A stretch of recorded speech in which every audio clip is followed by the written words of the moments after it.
Hi, and welcome to the Root To CISO Podcast. It's me, Chris Rides. I'm going to be your host, and I'm going to be chatting to seasoned Chief Information Security Officers about their career journeys.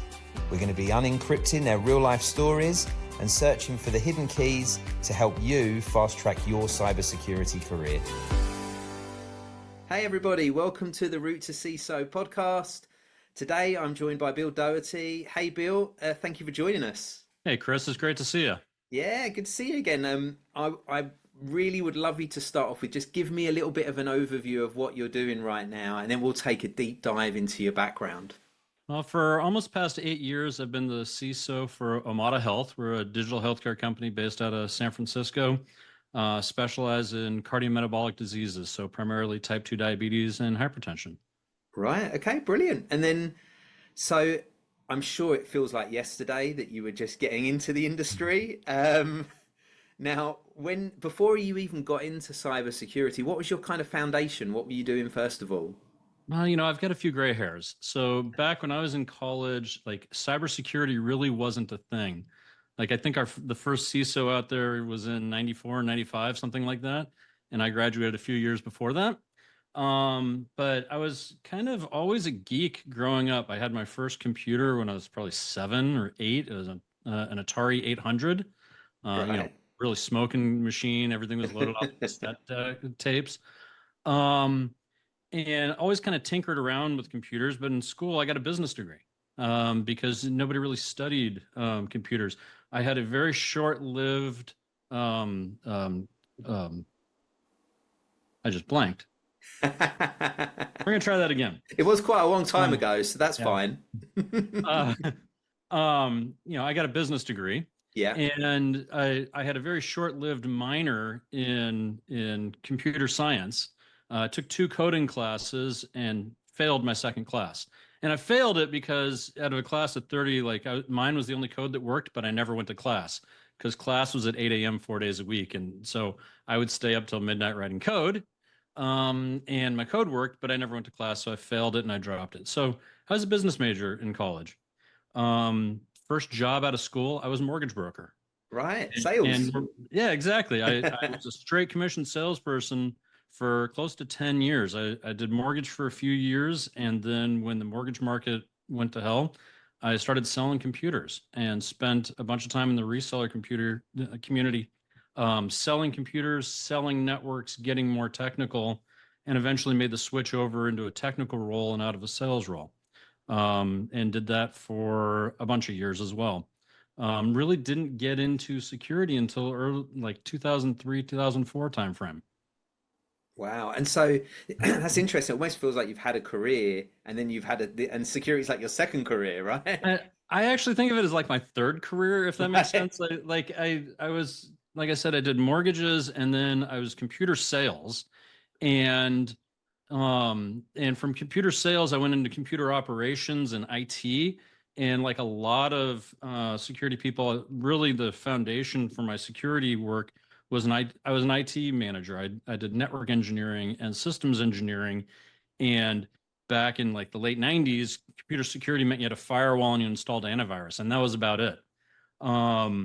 And then kind of added on security over a number of years, in part because I realized that the security people in the mid 2000s were getting paid more than the IT people. Right. And so I figured maybe this is a good way to make some money. So I went and got my CISSP and my CISM and said, okay, now I'm a security guy and pay me. Right. Well, that's it. I mean, for a security person, having a business and a sales background, there are a lot of those skills that I'm sure are very useful when you're trying to convince people to do things from a secure point of view, right?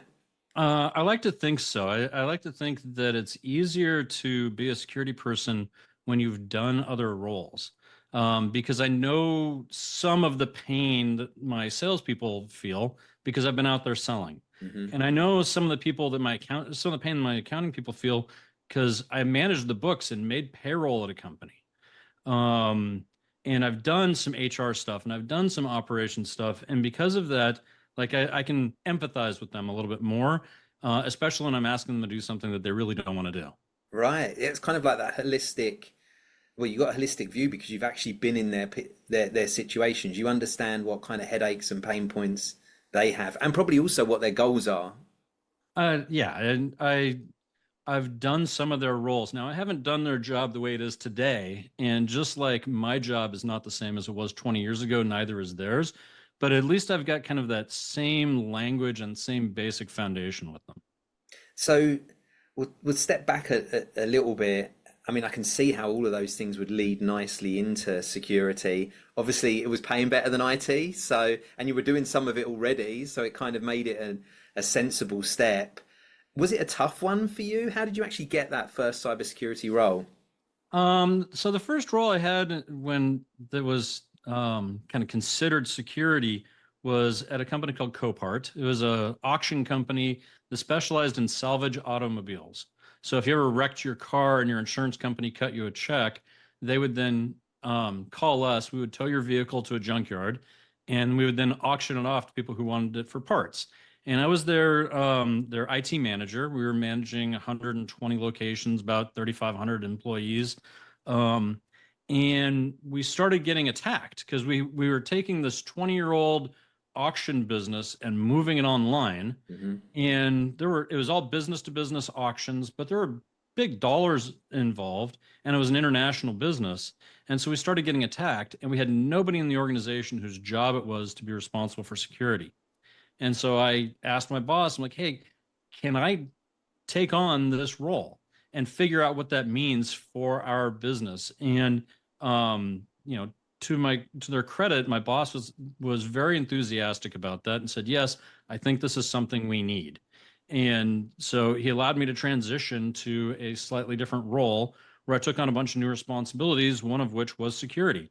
And then I hired a security engineer underneath me, and the two of us were the security department for this company.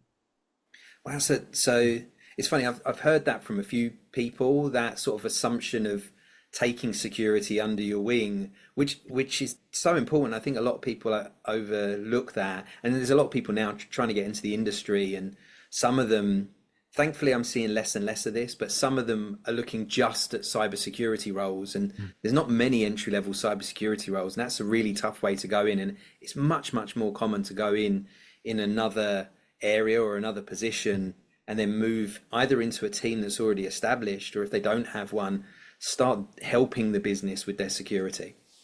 Yeah, I think it's very hard to do an entry level cybersecurity role just in general, because to do security and do it well, you have to know things, and that definitionally isn't entry level.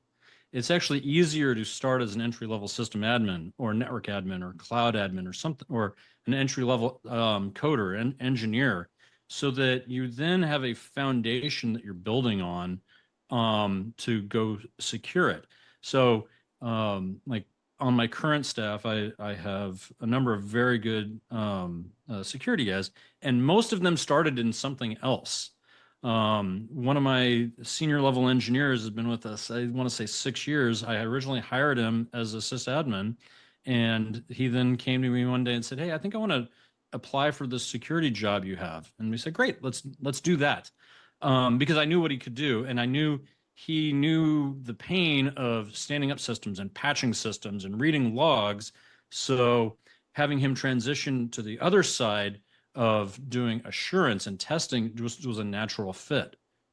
Yeah, that's that when you look at these things, like taking something that's already within the business, that already has the business knowledge, that's the easy. I mean, I don't want to do myself out of a job running a recruitment company, but let's face it, that's the easiest route to bring in somebody in. If you've got an area that they can pick up and they can learn, it saves them. They don't need to learn the business. If you take somebody from an external point of view, they still have to come in and learn the business and understand how you work. Whereas you've already got that person, and he or she already knows and understands the business point of view, and so it's picking up sometimes the technical side, especially if they have a bit of a technical background already, can often be a much easier route into the security team and a more sensible approach for hiring.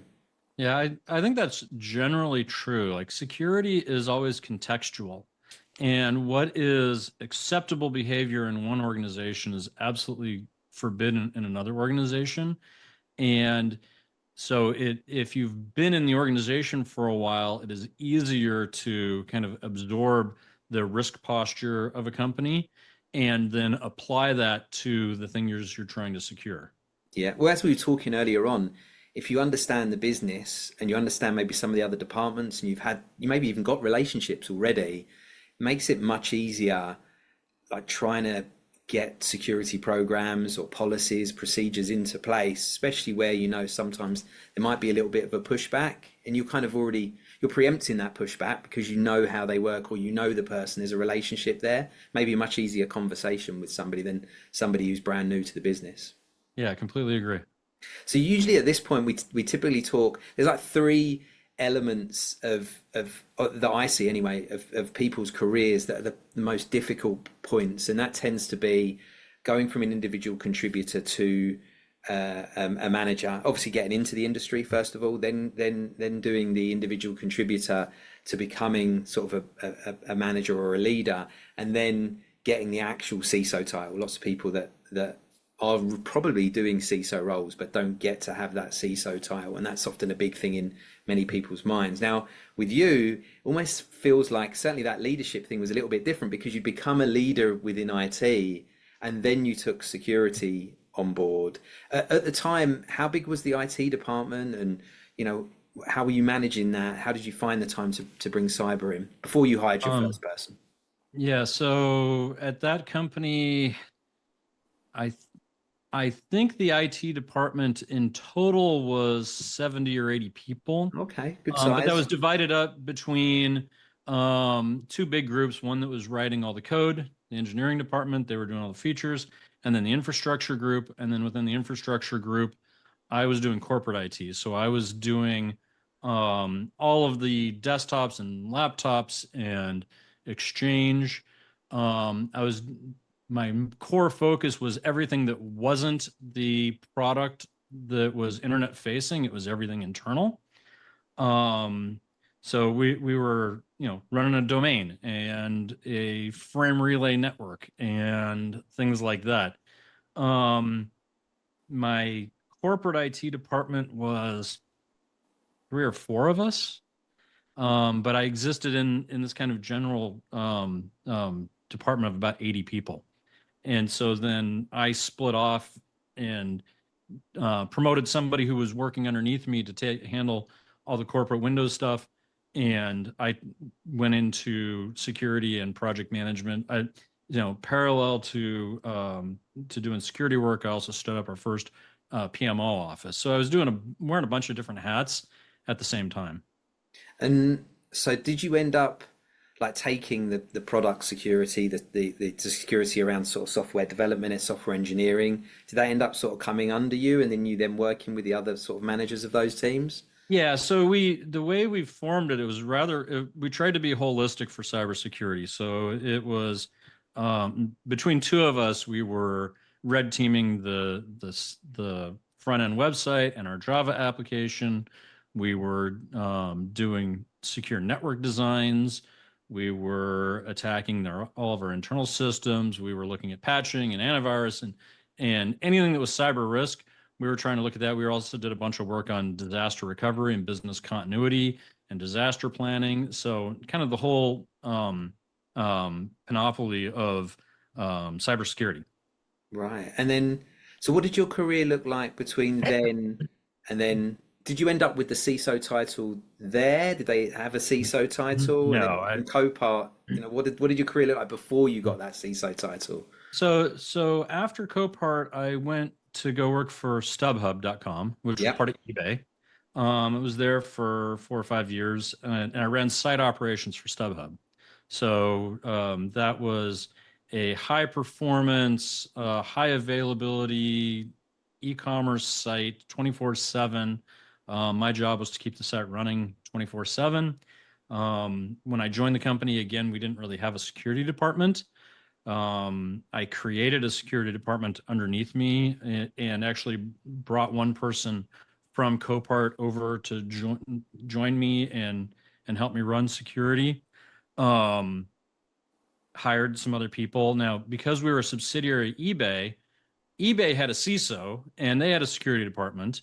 that for that portion of my job, I had to collaborate with them.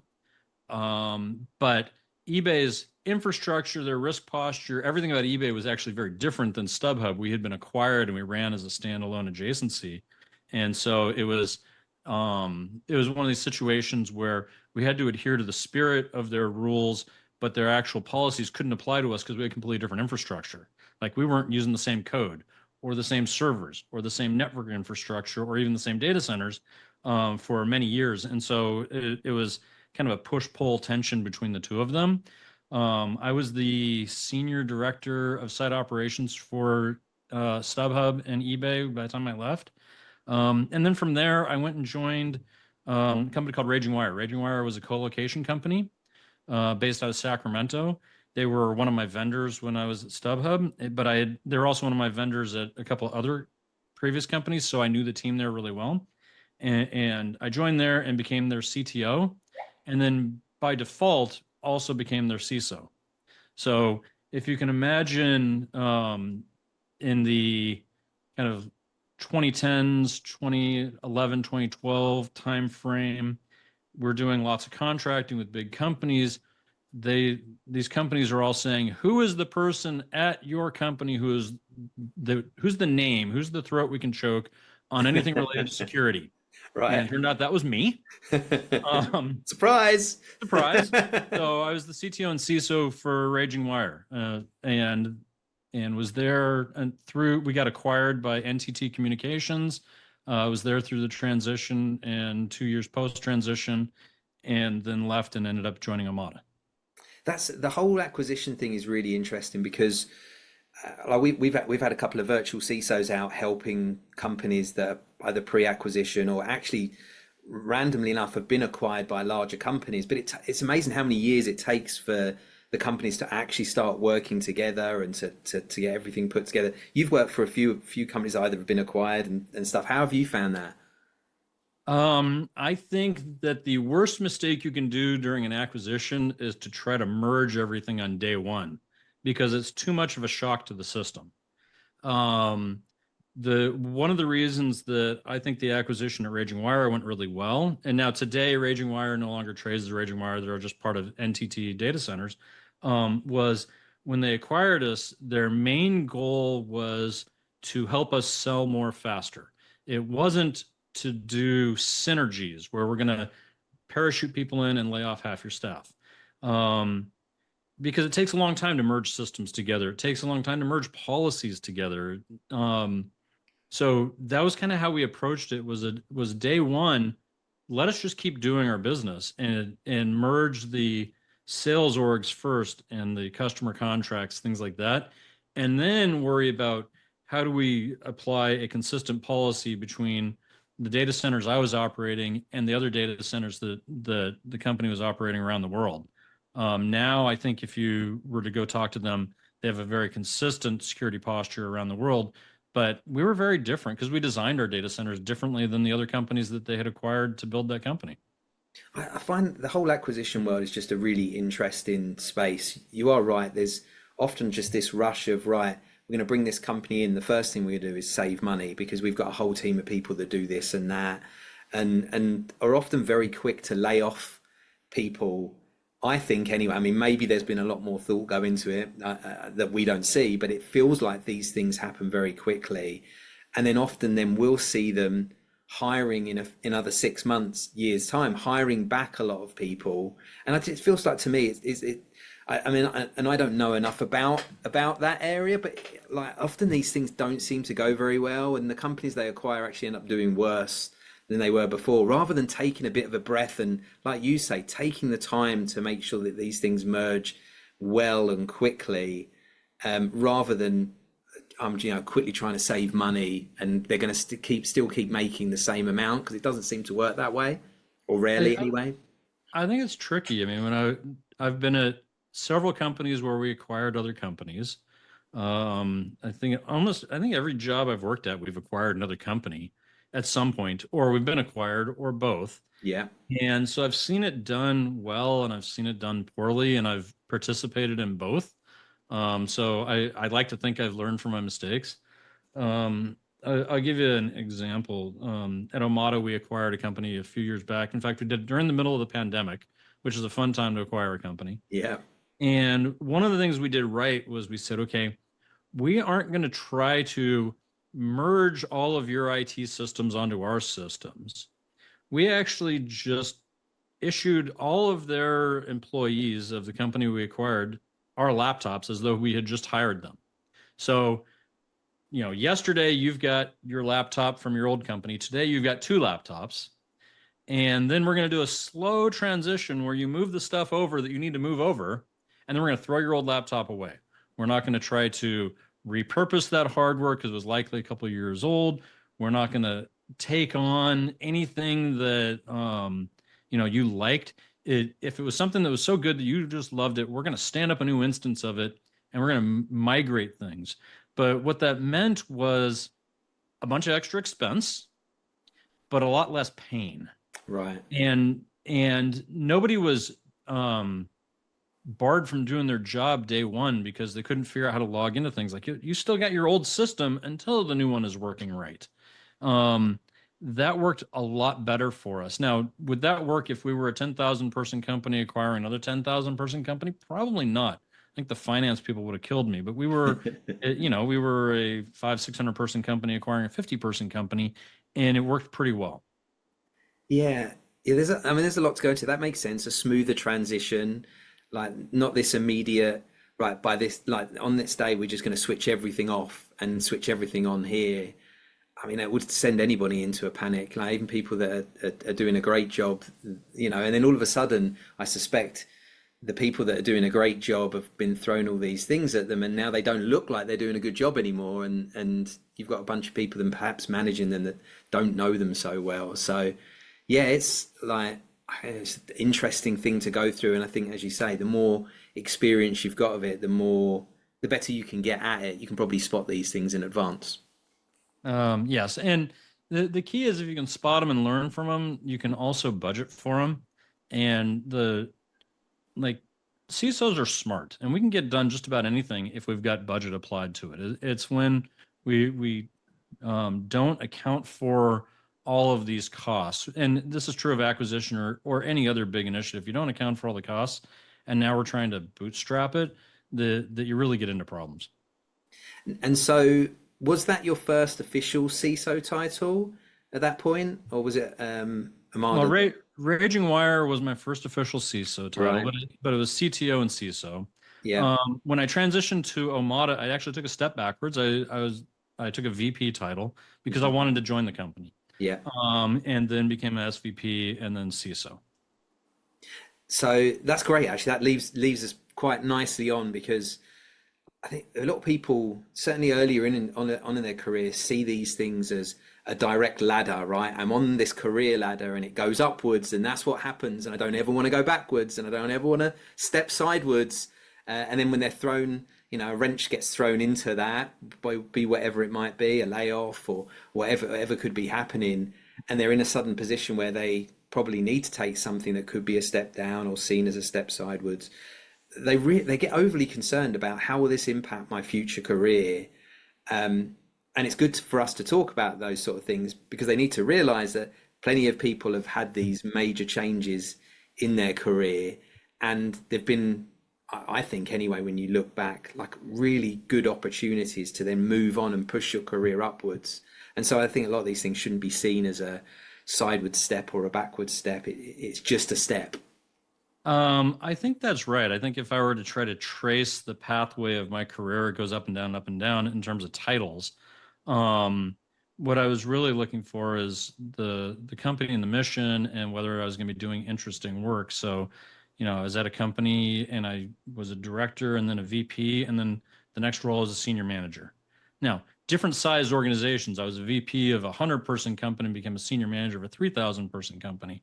Then became a director and a senior director at eBay, and then became a VP, ultimately rising to I think so, and then became CTO and CISO.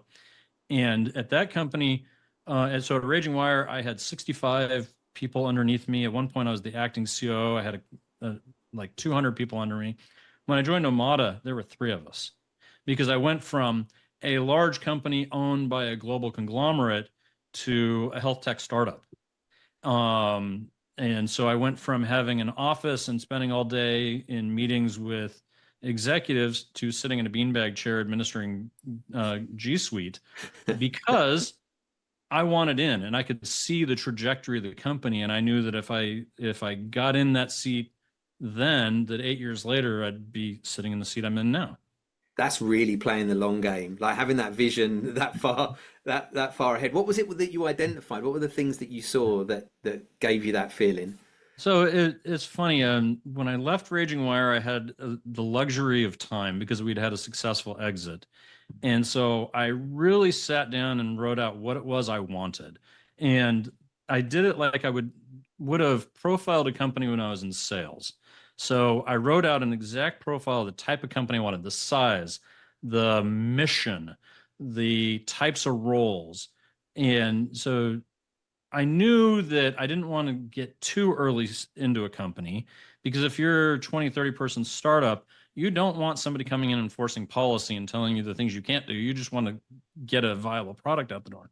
I also knew I didn't want to join a company too big. I wanted to get into a company that was small enough that I could do interesting work, but was big enough that they were ready for somebody like me. And then beyond that, I really wanted a mission that I thought was worth my time.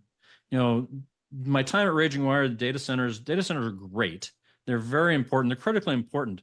But at the end of the day, to me, it's a big refrigerated box. It is not the most interesting thing I can do with my time. And it's really hard to explain to your kid why you're going to be home late at night because you have to sell another 10,000 square feet of a refrigerated warehouse. Right. So I really was chasing a mission.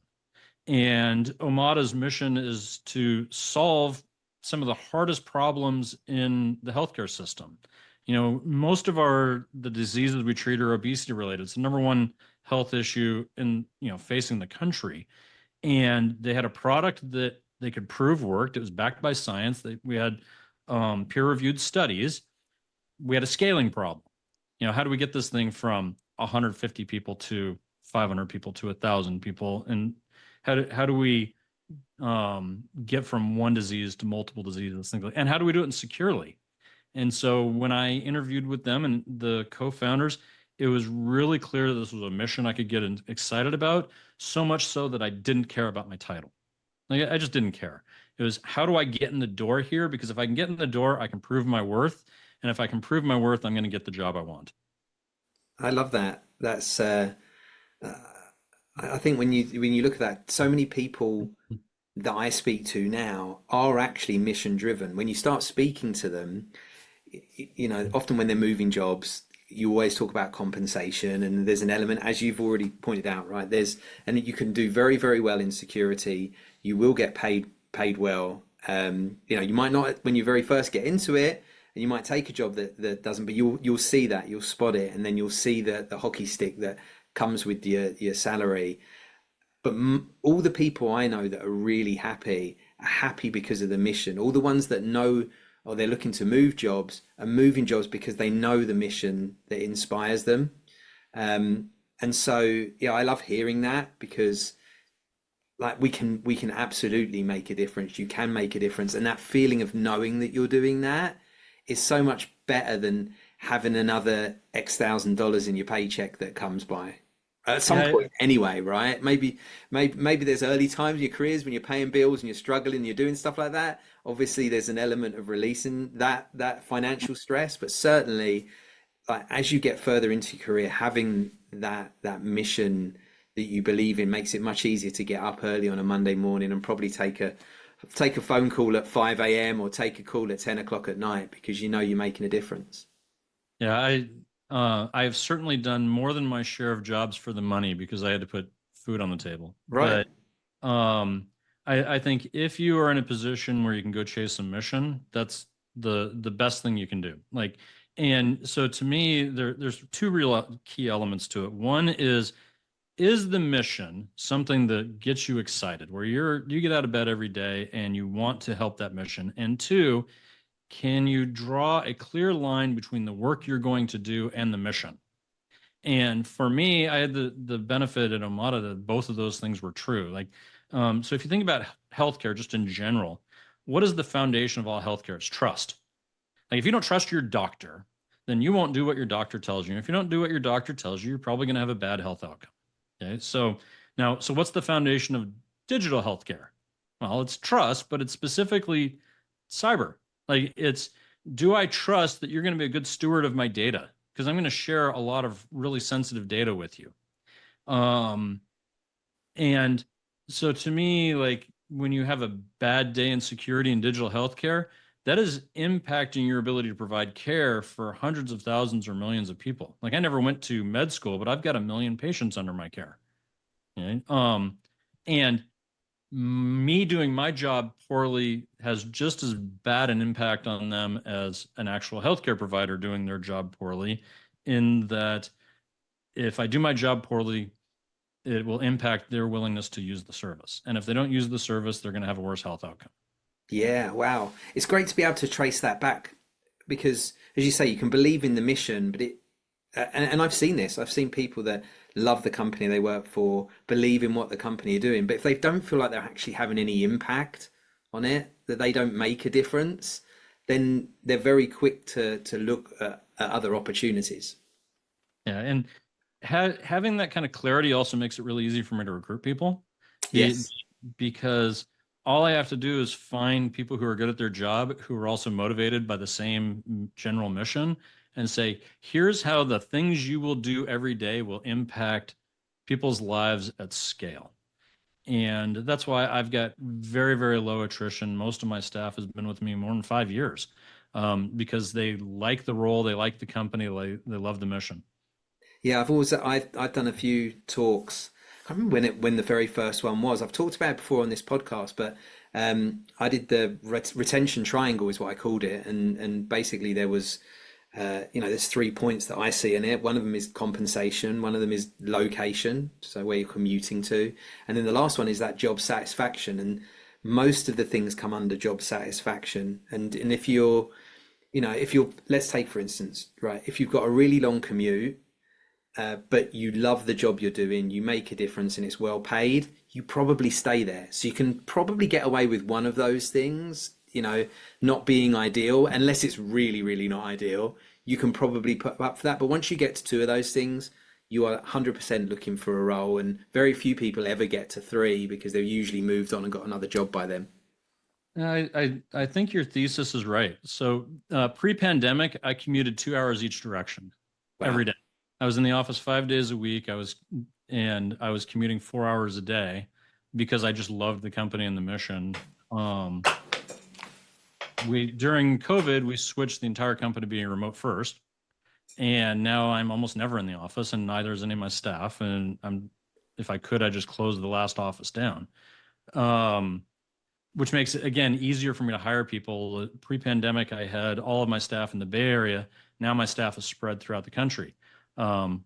Which is great. I hire people where they are. They can live wherever they want. It also means I get better time zone coverage, et cetera. So, the fact that my staff doesn't have to put up with a crappy commute in order to get a good mission and decent compensation is a huge benefit. But I do generally think your triangle there is correct. Yeah, I think the pandemic, and at some point, not on this, we'll have a conversation about a failed startup that I created with a good friend of mine, that coincided with the pandemic and was focused on location, commutes, and that sort of stuff. Terrible timing. Who could have seen it though, right? What can you do about that?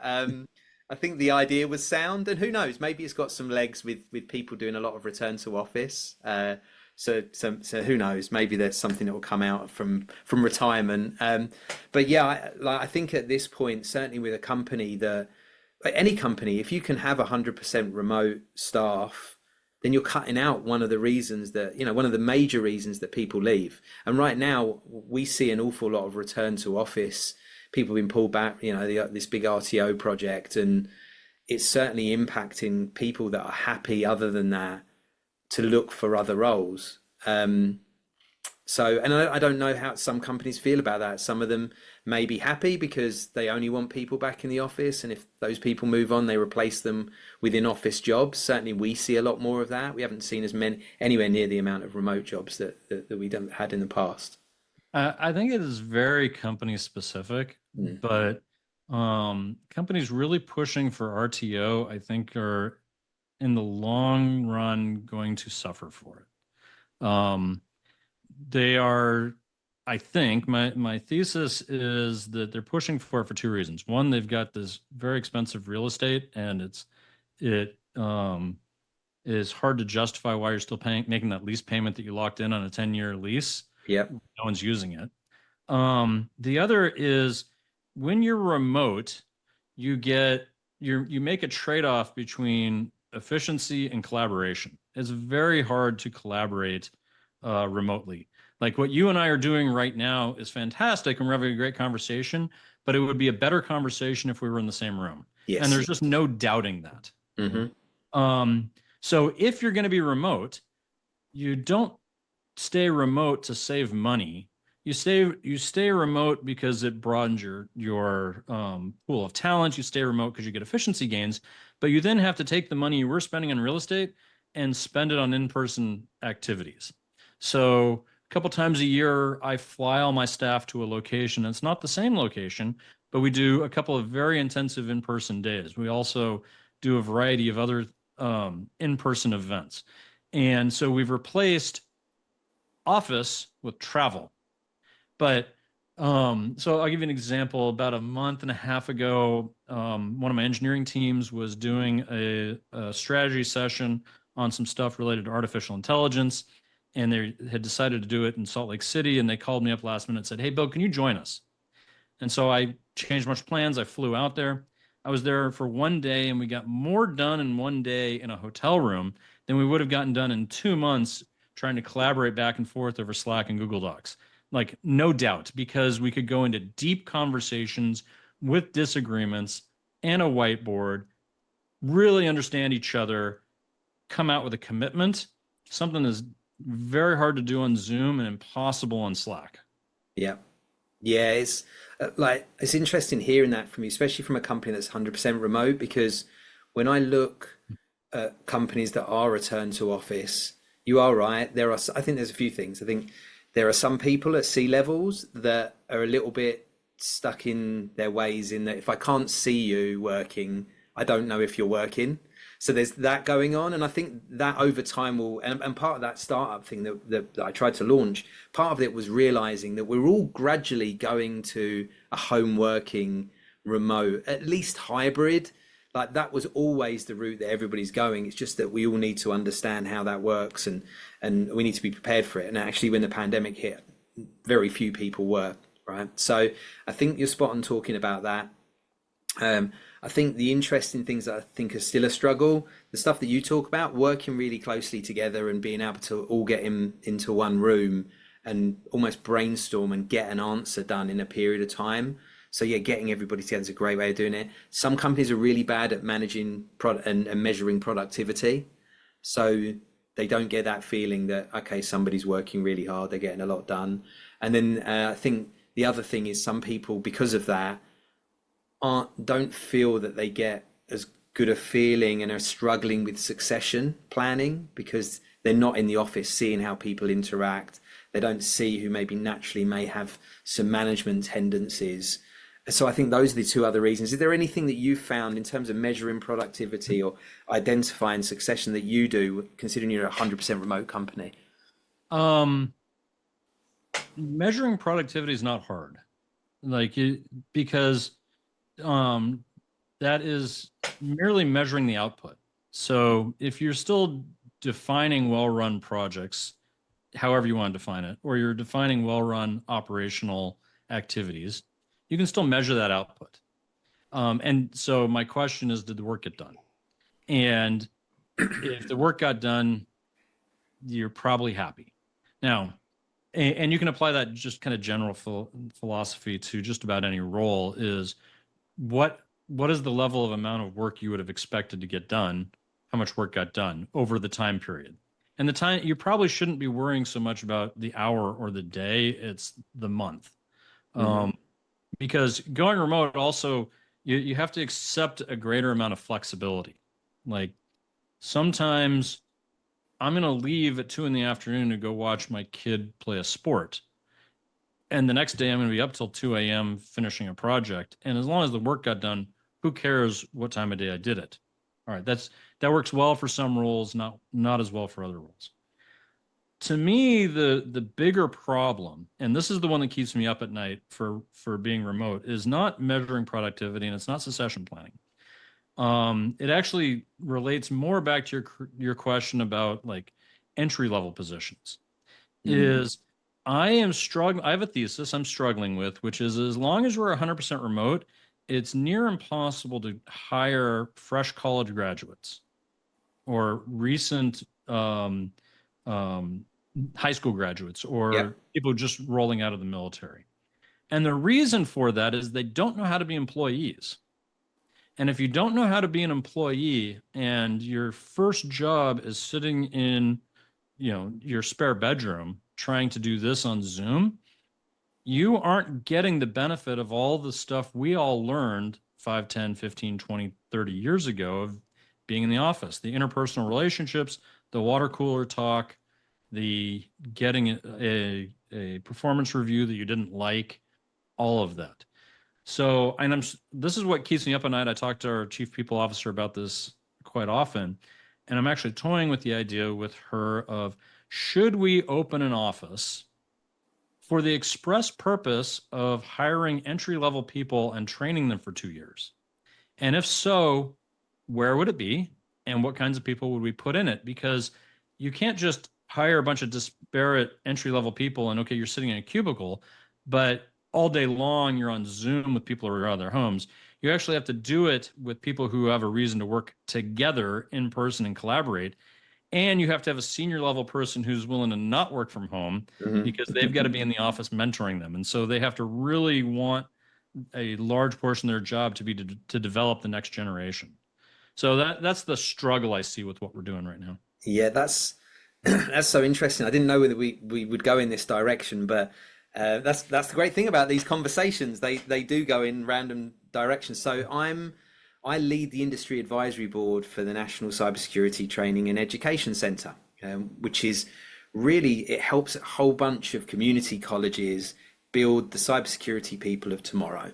And one of the things that I've been speaking to a lot of the faculty about is they have these things called BILTs, business industry leadership teams. They're generally general IT, and the stuff they're doing, very interesting. Some elements work, but a lot of it doesn't. And so these things that you're talking about doing, because I would love to see more entry level roles open up, we just recently helped, or we're talking to a client at the moment about helping them build something, pretty large client, so they would be able to hire in quite large groups. But basically it's choosing an area, creating relationships with your local community colleges, your colleges, and then creating a specific program for that company that teaches them the elements of things, so that when they do start on their first day, they've already got some of the skills. So when I talk about skills gap, everybody's been talking about skills gap for years. Oh, there's X amount of open positions, but let's face it, all those positions that are open aren't entry level, they're up here. And that's where the skill gap is. And there's a second skill gap, which is getting the entry level people so they can add value on day one and take enough work off the senior people to enable them to mentor, to show them, to do all of this sort of stuff. So it's such an interesting area. I'm starting to feel like I'm impacting it. I've got a few phone calls. I know a couple of people at the White House that I'm actually looking at a card at the moment, director of the National Cyber Director, the education, cyber education. Know a couple of people there, got some phone calls. They've got an interesting program. It's funny, a lot of the stuff, the NIST NICE framework doesn't always mesh that well with commercial companies. So a lot of the big bureaucratic companies can use it and it works well for them. So I'm starting to be involved in more of that. the problem is so far I do a lot of volunteering and I still need to pay my bills. And so it's kind of creating something that is paid area where I can make a difference, but also make sure that we're paying the bills at the same time, and I can put the time into it rather than having to find time here and there and not making as greater impact. That's great. It's a tough problem to solve. I don't have a good solution for it. The other trend I see is, and it's been present throughout my career, but it seems to accelerate every year, is the idea behind outsourcing, and specifically outsourcing offshore. What we tend to offshore is all the entry-level jobs. So I'm going to move a call center or an operations center offshore. Well, when I was coming up, your knock was your entry-level position. And you spend a couple of years in a knock, trying to diagnose level 1 network problems at 2 a.m. You learn how networks worked. And if you learn how networks worked, eventually you learn how to administrate them and then how to build them and design them. And same is true for every other role. Well, if you move all your ops jobs offshore, you aren't building the next generation of people, because there is no college program, there's no boot camp that magically blesses you with senior. Yes. Senior requires years of scar tissue. Mm-hmm. And so if we aren't, as an industry, creating that next generation, then we're setting ourselves up for failure when eventually I get tired and you get tired and the current generation all has gray hairs and decide we're ready to go do something else. Yeah. It's I think this is a problem that a lot of CISOs are struggling with. Probably we need to just talk about that a little bit more often. I think certainly there's a lot of the very big companies are probably having those discussions with the White House and trying to figure out things. But I think really we need to look at the companies that are all sort of medium, that aren't these big Fortune 50, because They have very different problems from most of the companies out there when it comes to this sort of stuff. Yeah, I completely agree. Yeah, so it's a fascinating area. I think I'm sure me and you could do a completely separate podcast about that at some point. So we'll move off that and talk a little bit more about sort of being a CISO. I think I always think that everybody should, and hopefully through this podcast, right, people will find CISOs that they look up to, that share similar backgrounds or similar mindsets to them. Who are the CISOs that you see out there that you think are doing a really good job? Yeah, there's so many of them. Like I think you and I got introduced through SLT, which is one of these wonderful CISO networks that back channels.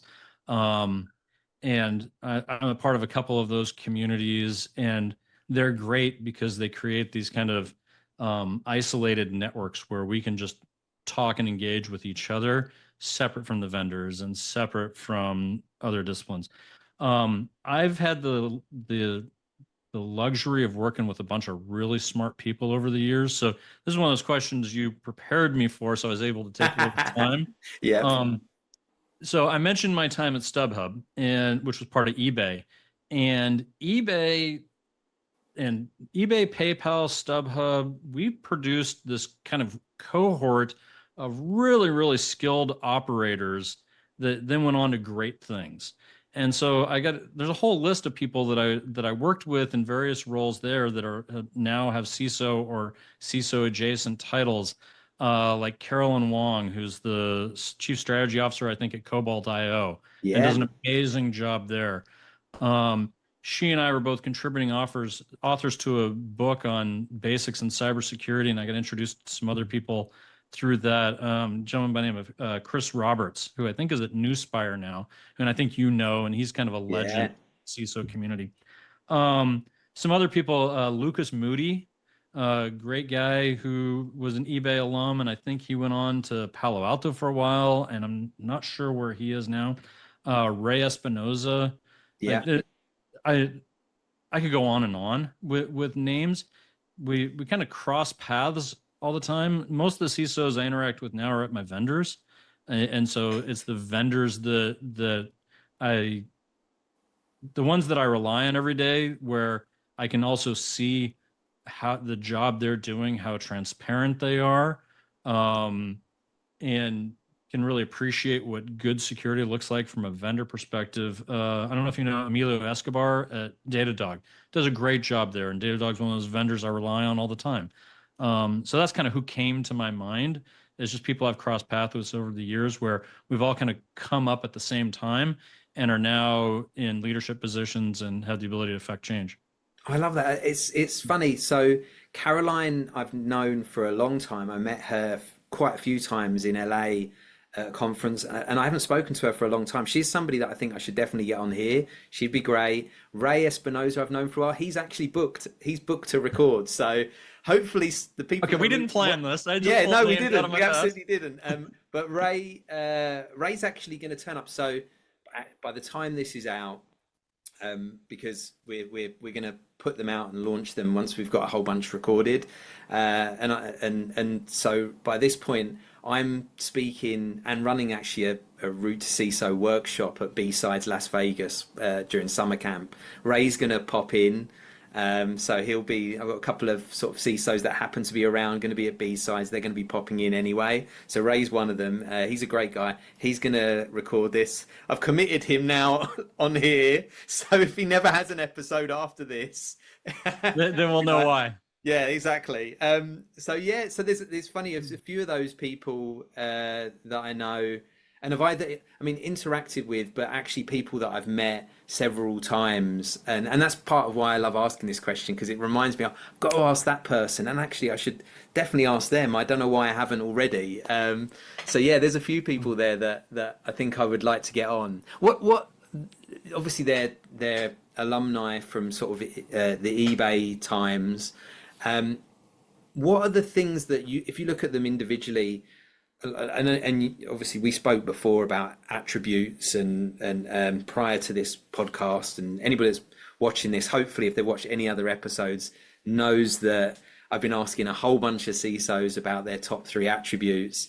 So I would love to know your top 3, and just also if those CISOs you've been talking about, are there elements of those things you see are in those CISOs? So I would say when I get to what I think are my 3 elements, that those exist in all those individuals, but they're very, very different people. Like Carolyn wrote a book on security metrics, and she did a lot of work on policy stuff. And whereas somebody like Chris Roberts he's down in the weeds like that, and he's been a legend for years. So the things that really stand out to me, the first one is curiosity.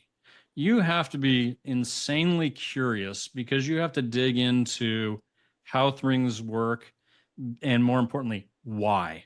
Why are we doing a business process? What is the goal we're trying to accomplish? What is standing in the way? Hey, that doesn't look right to me. I'm going to go dig deeper. So insane curiosity. And with that comes a desire to go deep in the weeds on certain topics. The second to me is you must have some deep technical knowledge. That doesn't mean you're writing your own exploits necessarily, but in some area of your stack, you need to have really, really deep technical knowledge that is kind of the foundation that gives you authority to make policy and to explore with your curiosity. So like my background, I was a Windows engineer, and then I was a Cisco engineer. I wrote a little bit of code, but I wrote code in languages that nobody uses anymore. Like I was a Microsoft Exchange developer. Right. But I know what it takes to write code, and I kind of know the fundamentals of what good code is and what bad code is, irrespective of the language we're using today. So you have to have some deep technical knowledge.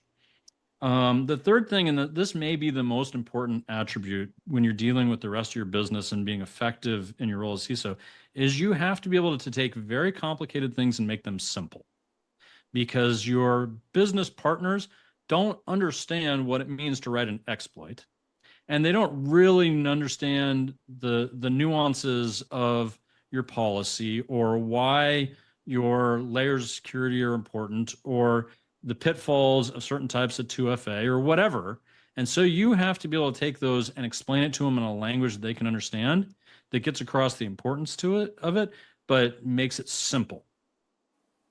Yeah, there's definitely ones that have come up before, so that's great. It's good that I'm seeing this consistency through people. I think you're spot on with the different things that you're talking about there. And when you look at different people, I can see all of them in many of the successful CISOs that I know, and certainly Chris is another person, by the way, I need to get on here. I think the curiosity thing, that's something that people can work on from day dot, right? I know hiring managers that will specifically say to me, I want somebody that really wants to understand what's going on, that isn't frightened of saying why, that trusts their gut feeling when something doesn't seem right. And instead of walking away and be like, oh, I don't want to ask that question, or maybe it's a stupid question, no such thing as a stupid question, just ask it, like understand it. And so that curiosity can 100% sort of be built in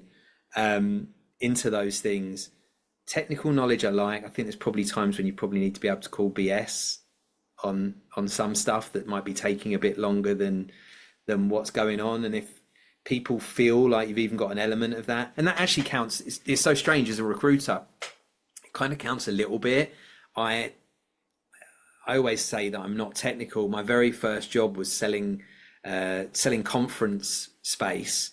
And I was the IT assistant there just because I was interested in computers. So you just build up, I built their little internet center at Heathrow Airport, and I was involved with all the technology stuff there. So I always had an interest in it.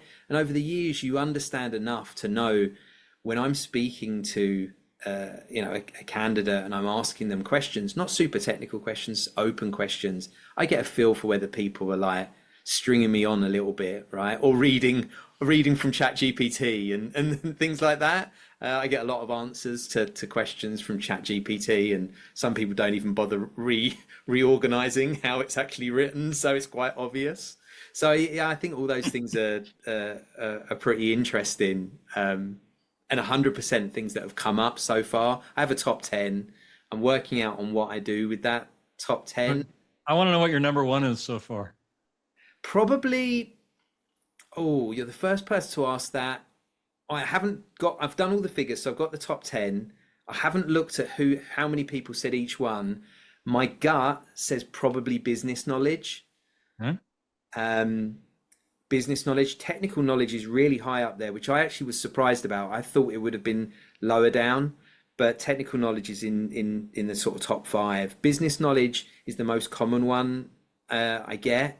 And I guess that's like you're living proof of that, having worked in lots of different areas of an overall understanding of business, and of course getting your degree in business as well. Having that understanding of so many different areas is crucial if you're ever going to be successful implementing anything. I don't even listen to you. Yeah, I don't disagree that business knowledge is absolutely critical as well. I was trying to constrain it to 3. No, that's good. Yeah, I mean, you could probably come up with the 10 on your own, and I think that's with most people. And this is the interesting thing: is I don't think everybody needs to say business. I think it's interesting. I wouldn't have a top 10 if everybody said the same 3 every time, right? This would, I'd have the shortest amount of attributes ever off the basis that everybody says the same things. So it's really good to get the others. But the thing is, other people are concurring with what you're saying there. And I mean, there's probably elements, these things weave into each other. You talked about making things really simple. You probably can only do that if you understand the business. Right. You have to have the vocabulary. You have to be able to put it in their name. Right. So in their language. So like, I'll give you an example. I spent a lot of time pretending to be a lawyer. Yeah. Because I spent a lot of time negotiating contracts, both customer contracts and vendor contracts. And in order to do that, I also have to understand the implications of certain things I might put into a contract impact revenue recognition. So now we've just crossed from being a lawyer to being a finance person, right? But we're doing it in the context of a security person negotiating a contract. So we've just crossed 3 disciplines. And oftentimes when I'll get pushback, it's like, well, we don't want to do it that way. It's like, okay, tell me why. Is this a legal problem that you're having, or is this a rev rec problem? or is it a security problem? Because it could be one of the three, depending on what I'm proposing. But being able to understand all three of those levers, if you will, allows you to get to the better outcome for both parties. Yep, 100%. And that communication's right up there. It's probably number 2 or number 3, and that's where the keeping it simple comes from. Yeah, that written and verbal communication skill to be able to talk about these things. And what you're talking about there, for me, I worked for a really large IT recruitment company. It's part of a big group that does a lot of different types of recruitment. And at my stage, I worked really closely with legal. And so I would do a lot of the negotiations with clients, but with legal involved in them. And so you just get to understand contracts really well. And so now we have a legal person that we use, but I do most of the negotiations, because if you ever work with a lawyer, you give them a contract, they change everything, right? Even the minutiae of this word. And then when you have a conversation with them about why are you changing that, half of it makes no business sense, and then they're like, well, we don't really need that, thanks, this whole document's redlined right the way through, and you get it down to probably 2 or 3 changes, and then I end up having been able to have a conversation with a legal person at the other end, and I'm able to explain, look, in business, this is why this needs to be changed, this is why we were asking for it, and 9 times out of 10 they agree to it because it makes business sense and they understand what the impact is, and that is that ability to be able to talk to different people about different things and getting them to understand you. And I want to say, in fairness, I have like one of the best legal teams on the planet. So my lawyers do nothing like you just described. And what's great is they now have learned how I think. So I have lawyers that can redline a security exhibit without me, because they've seen it so many times. They know the same things I'm going to look at. And so like, that is them learning my language and me learning their language, and which takes time in the role, but on both sides, we're taking something really complicated. How do you describe a security control in contractual language and making it simple for both sides, and then negotiating with a third party where you're able to say, hey, this is the thing I'm worried about. I redlined it this way because of this thing I'm worried about. So if you don't like how I redlined it, how would you address this thing I am worried about? Yeah, I know you've, and I should say, shout out to KA, who does our contracts, who I've been working with for years, really good friend of mine. And so actually does understand me now, so doesn't make all of the changes. I think that was almost a big company thing, partially because they had to protect their butts and say, well, we've told you all of these things, and then you decide what to negotiate out. But you are right, building that relationship with them is so important. And I know you've got an interesting story about making sure things are correct in contracts and how they impact you. I don't know if you want to share that on here. That wasn't so much of a contract, but it was a lesson. I know what you're talking about. It was a lesson I learned early on in security, which was write stuff down and get approvals. Right. So you and I had been talking offline about my early days of doing red teaming. And I was at a company and we decided we were going to do a bunch of red team exercises.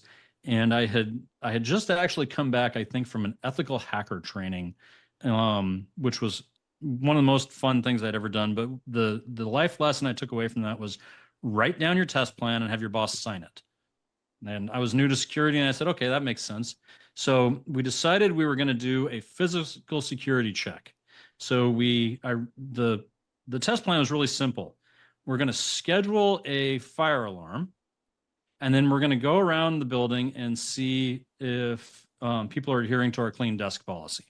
And our policy was, even in a fire alarm, like don't leave sensitive papers laying around, lock your drawers, lock your workstation. If you have an office, lock the door.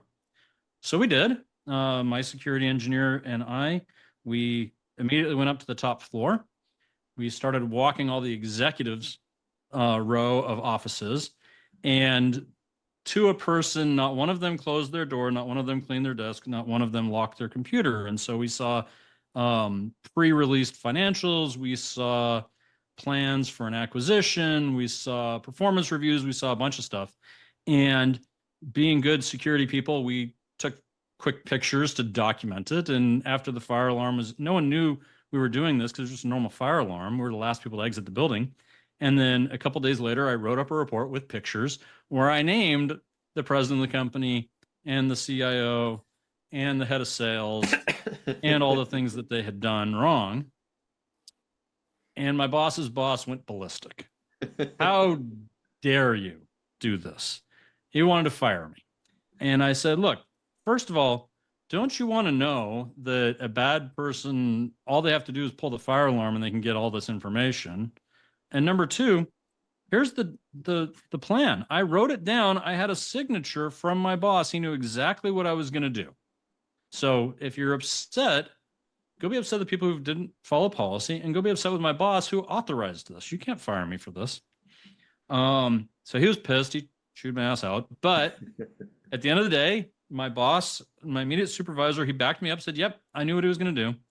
He was pissed at me for having done it too. He didn't want me to write the report. Right. But, and that was not the first, that was really not the first nor the last time that somebody wanted to fire me, but it was one of those great lessons for me. One, which was, always write down what you're going to do. The second one is, if you have security people underneath you, encourage them to tell you what they're going to do and back them up when they do it. Because inevitably, if you're testing your security, you're going to find something. And when you find something, people are going to get embarrassed and they're going to lash out.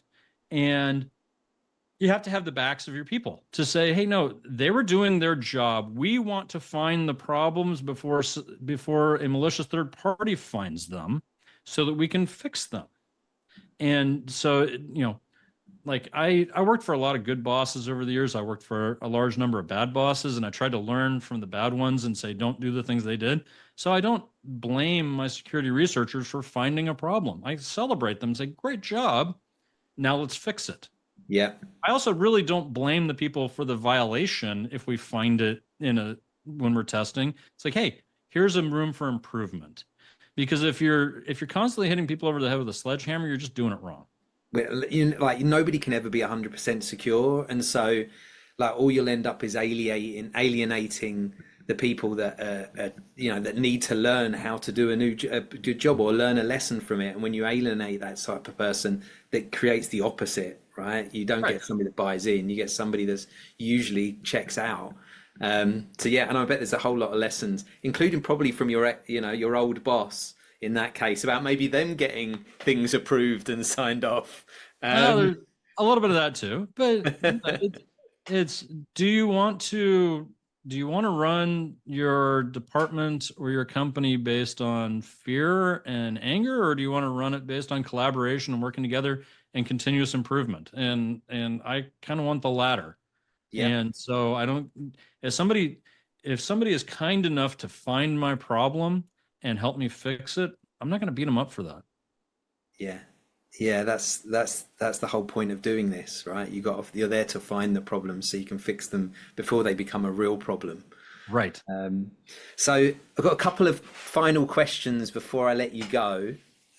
First one would be, if you could get back in your time machine to meet up with early career Bill, and give him one piece of advice, what would be that piece of advice? Wow. It's funny. My career has been an accident all the way through. Up until this last job, I just kind of lucked into jobs and roles. But at the same time, I was always like very concerned about what my career would be. And so I'd probably tell myself, like, don't worry about your career, will take care of itself. Worry about finding the next role that is going to be meaningful, impactful, and allow you to grow.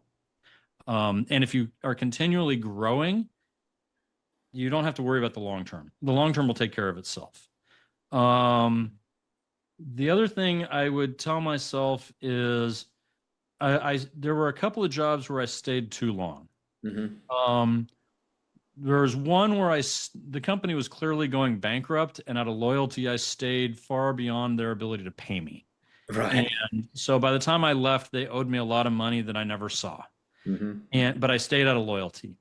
And I think that was that was useful in one sense, but it was also a mistake in the other. I tended to be too loyal to bad situations. And there were a couple of situations I was in where, the management style was downright abusive, and I probably stayed too long in those.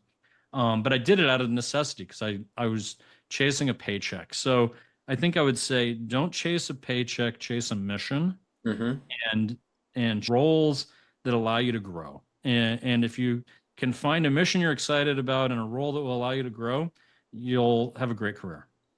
Yeah, I think when you talked about luck there as well, up until the most recent role, a lot of these roles have sort of come from luck, and it's surprising how many CISOs I speak to. Maybe it's because I'm picking people that I really want to interview and converse with, that they do have that element of modesty about it. But one thing I think that I have realized is that, and you alluded to this actually with somebody else, and I'll come back to that, but this thought process that, like, the harder you work, the luckier you get, is the quote.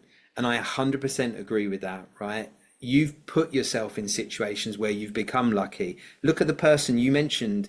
You hired somebody, I think it was Copart, to come and join you at the next company. That wasn't luck. That was that person worked really hard and proved to you what they could do. And so you went and hired them. And at some point, maybe they'll look back and say, I've had a bit of luck, and an old boss took me to their next place. But it's not luck. It's everything you do in work, every connection you make, every person you interact with is your opportunity to show how good you are and what type of person you are. And when you do that, you get lucky. So in fairness to my luck, Omada is the first time I actually looked for a job. Right, there you go. Since like the mid 90s, because I was working for a reseller, and somebody who had worked underneath me for a year, he switched companies and then pulled me along. And then I pulled somebody else along, and I was there, and then I got recruited to go work for a company, and I pulled people in, and then I got recruited again and pulled people in, and then somebody I'd worked with 2 jobs prior pulled me into StubHub, and then people I had worked with pulled me back into Raging. So, and even Omada, I've brought a couple people, former employees, in over the years. So a lot of it I think of as luck, but a lot of it also was just working with really smart people and having them be kind enough to pull me into situations, or having them trust me enough to follow me into situations. And I needed both. Yep.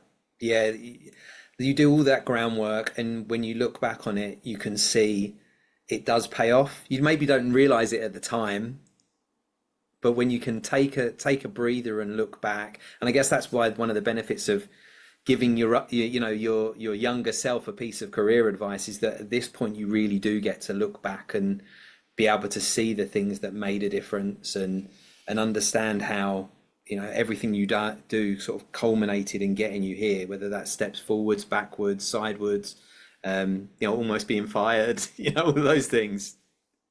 And it's such a small community. Like literally at every job I've had since the mid 90s, I've worked with people that I worked with before, or I've had people I worked with before who are now at vendors. So like Carolyn and Ray and Lucas, I worked with them, and then they went off to vendors, and I used them as vendors, and they used me as references. And so it's a very small community.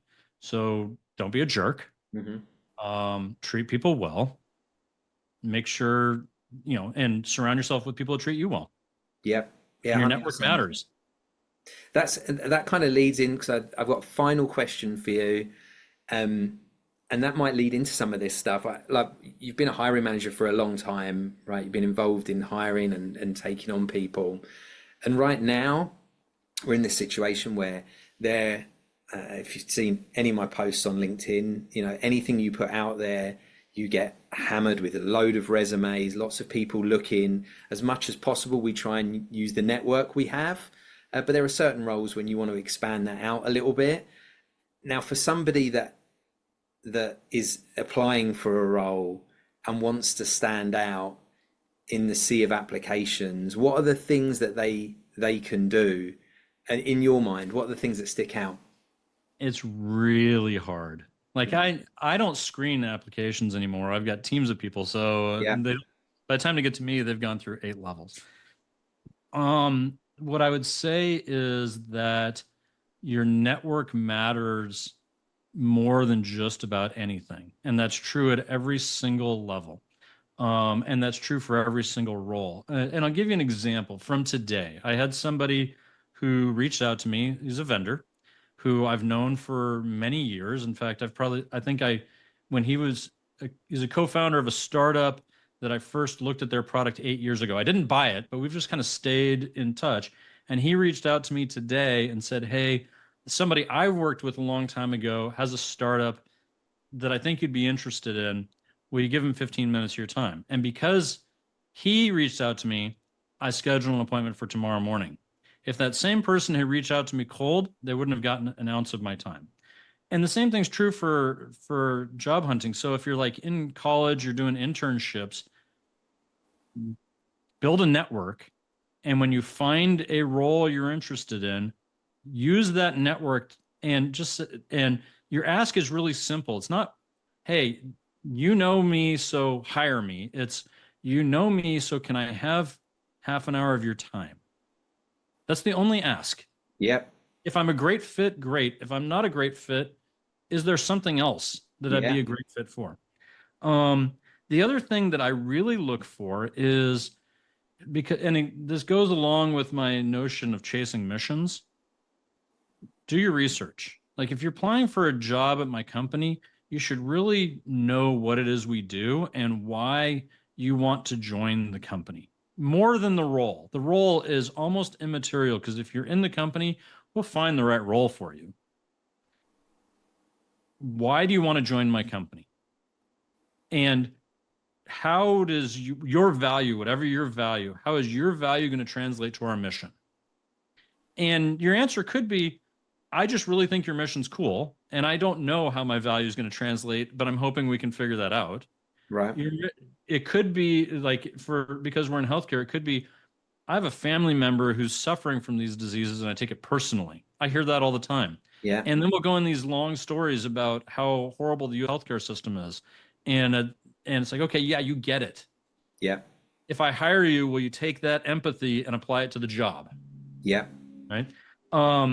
So having the worst thing that you can do when you do a reach out or have an interview is not have any clue what the company does. And I've made that mistake multiple times. And every time I made that mistake, I did not get that job. Yeah.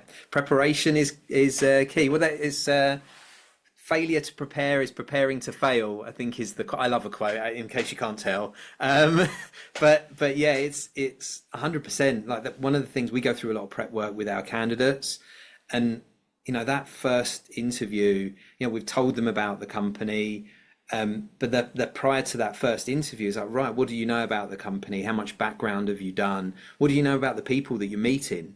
Right? How are you thinking? What are the questions that you have? Well, we're asking these open questions to get them thinking and prepared for that interview, so that when they go into it, they already have got questions. They don't come out and be, "Oh, I wish I asked this," right? You've got them written down. You understand what the company does, or if you don't completely understand, it's not necessarily our job to tell you. Sometimes it's the job to know enough to be able to ask the right questions when you're in there, and that shows true interest. Well, and it has to be authentic. Like you can't say, "Hey, ChatGPT, give me a summary of what this company does," and then parrot that off into a form email.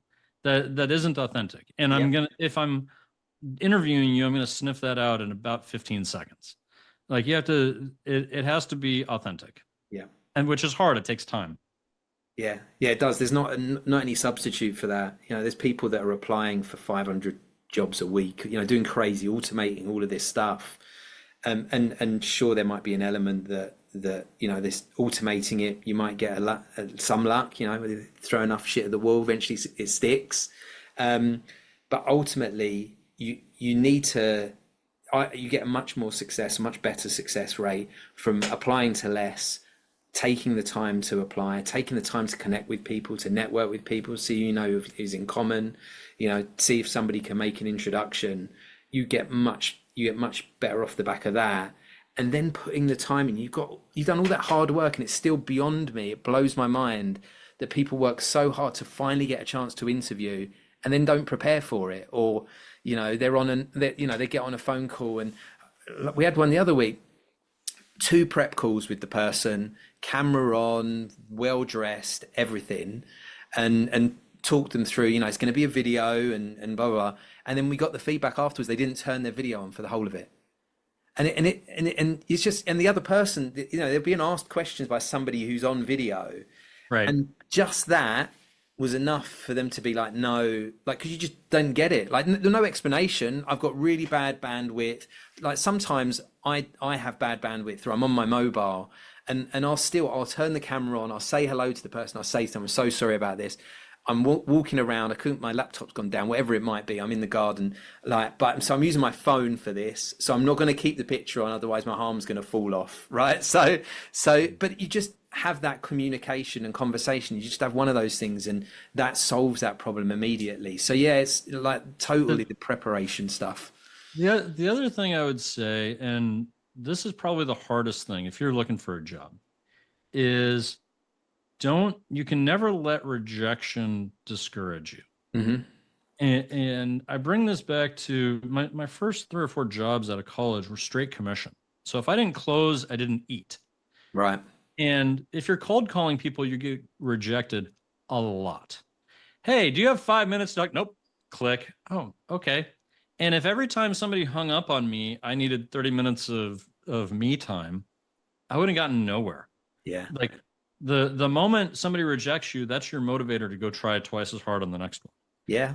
And what sales will teach you is the more times you try, the greater your likelihood of success, which means you're going to have to do a lot of preparation. You're going to have to do, it is a full-time job looking for a job. It is hard, and you're going to get rejected way more times than you're accepted.